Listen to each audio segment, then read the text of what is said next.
Margaret said that lack of congruency between needs of individuals, remember those needs we talked about? Those needs of individuals, normal growth patterns, and demands of formal classical principles or classical organizations. So there's a lack of comparison there. You get too much rules and regulations, then it's like taking the growth away, maturity away from people. Does that make sense? Okay. Now, the other is it results in failure. It results in short-term perspective and conflict.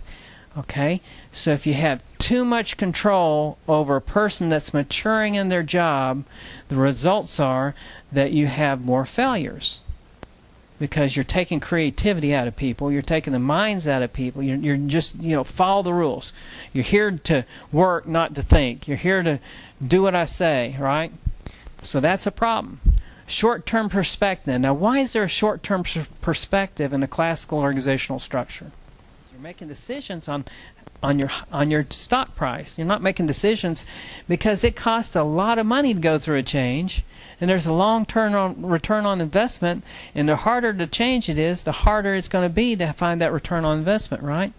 And so, business is way too focused on short-term stock pricing instead of long-term planning and objectives. And that's the way it is in a lot of places, right?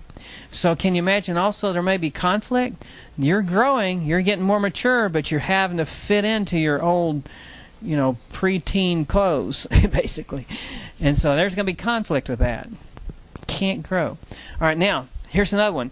Causes subordinates to focus on parts of the organization, not benefit the whole. Okay, you're in a division.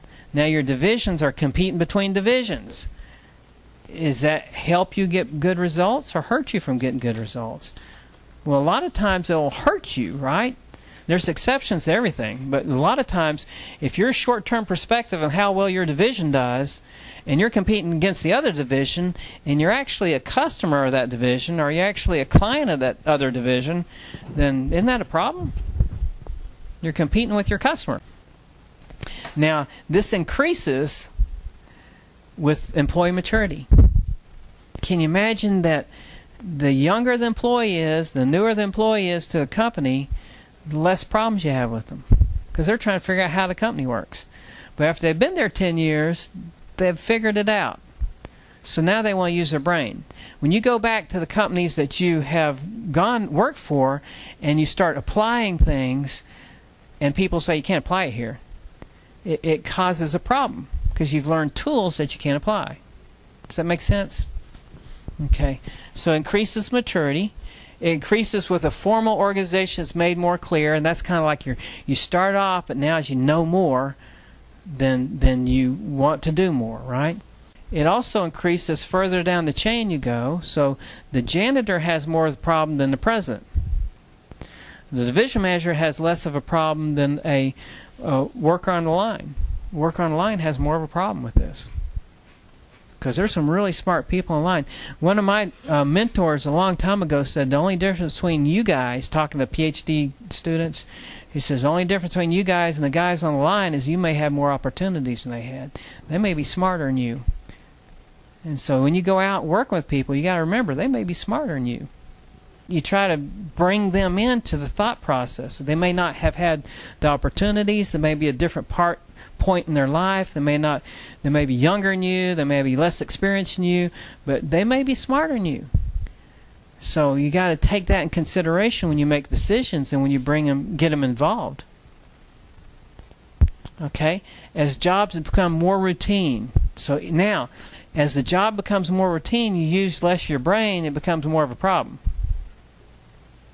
Now, classical is wrong for today, and part of the reason is that today's different than it was. For example, it's wrong for today because now you have more knowledge workers, right? It's wrong for today because the way you manage the lowest skilled people working in a really large group, say manufacturing environment, where people are only putting together certain parts of an engine, for example. They don't have to know anything about the engine. They just have to know how to put these bolts together, right? So that was at one time. But if you if you take those people out, same people, you train them how to be IT programmers, and you put them in charge of a very complicated process where they have to use a lot more creativity, then it becomes more wrong. Does that make sense? Okay. Now, this is what management can do about it. Management's response, remember what happened, we're starting to apply more pressure. What happened is we have all these people in our organization, and they're not following the rules. And then because they're not following our rules, we're very mechanistic, right? They're not following our rules. They're starting to try to change the system in an uncontrolled way. But in the process of doing that, they're causing problems. There's more conflict, right? There's more things going on. So what's management's response? Increased pressure.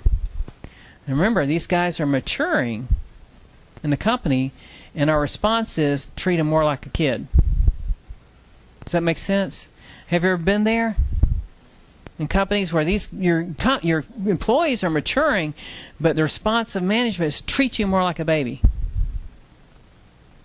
Now, there's a conflict there. Can you imagine your kids going into teenage years and your response to them trying to get more authority over their life is treat them more like a baby?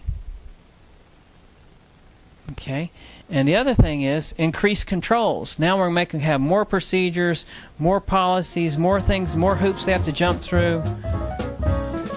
And do you see the problem?